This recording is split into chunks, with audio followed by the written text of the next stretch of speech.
YCP నేతలు తప్పుడు ప్రచారం చేస్తున్నారని తెలుగు యువత టీఎన్ఎస్ఎఫ్ నాయకులు ధ్వజమెత్తారు. గత 5 ఏళ్లలో వైసీపీ ప్రభుత్వం చేయలేని పనులు కూటమి ప్రభుత్వం అధికారంలోకి వచ్చిన ఏడాదిలోనే చేసిందని అన్నారు. మెగా డిఎస్సి ద్వారా ఉద్యోగాలు కల్పిస్తుంటూ వైసీపీ ఓర్వలేకపోతుందని తెలుగు యువత అధ్యక్షుడు వేములి చైతన్యబాబు మండిపడ్డారు. ప్రజలను తప్పుదోవ పట్టిస్తే భవిష్యత్తులో వైసీపీకి 11 సీట్లు కూడా రావంటూ ఎద్దేవా చేశారు. 2 అనుబంధ సంస్థలు కూడా ఈరోజు మీటింగ్ పెట్టడం ప్రెస్ మీట్ అవ్వడానికి గల కారణం ఏంటంటే 2024 తర్వాత తెలుగుదేశం పార్టీ కూటమి ప్రభుత్వం వచ్చిన తర్వాత డిఎస్సి పోస్టులు తీయడం జరిగింది.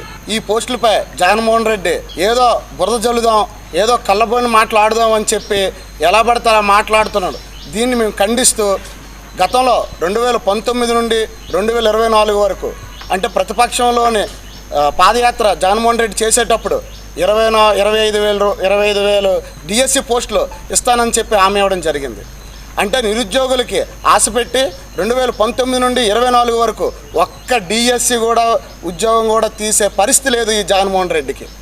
అది ఆ పక్క నుంచితే మేము ప్రతిపక్షంలో తెలుగుదేశం ప్రతిపక్షంలో ఉండేటప్పుడు డిఎస్సి నిరుద్యోగులకు మెగా డిఎస్సి తీస్తానని చెప్పి తీయలేదని చెప్పి మేము ధర్నాలు చేస్తే యువత టీఎన్ఎస్ఎఫ్ ధర్నాలు చేస్తే ఉద్యోగాలు తీయలేదని చెప్పి మమ్మల్ని అరెస్ట్ చేయడం, ఇంటి దగ్గర పోలీసులు పంపించడం, బాగా ఇబ్బంది పెట్టడం జరిగింది.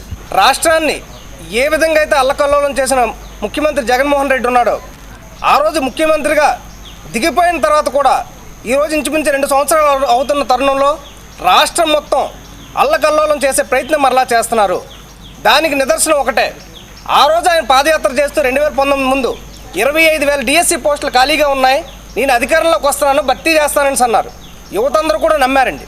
నమ్మి ఓట్లేసిన తర్వాత కనీసం ఒక్క డిఎస్సి పోస్ట్ కూడా భర్తీ చేయకుండా ఈరోజు తెలుగుదేశం పార్టీ ప్రభుత్వం వచ్చిన తర్వాత 16,341 347 ఉద్యోగాలకు డిఎస్సి ఉద్యోగాలకు ఒక నోటిఫికేషన్ ఇచ్చి భర్తీ చేయడం అనేది జరిగిందండి. సుమారు అందులో తీసుకుంటే మనం ఒకటి వెర్టికల్ రిజర్వేషన్ ఉంటుంది, హారిజాంటల్ రిజర్వేషన్ ఉంటుంది. వెర్టికల్ రిజర్వేషన్ అంటే ఏదైతే క్యాస్ట్స్ ఉన్నాయో బీసీ కానీ ఎస్సీ కానీ ఎస్టీ కానీ ఇవన్నీ కూడా వెర్టికల్ రిజర్వేషన్ అండి. తర్వాత హారిజాంటల్ రిజర్వేషన్ అని ఉంటుంది, అంటే మహిళా రిజర్వేషన్ కానీ లేదా దివ్యాంగులు కానీ స్పోర్ట్స్ కోటా కానీ ఇదంతా కూడా హారిజాంటల్లోకి వస్తుంది.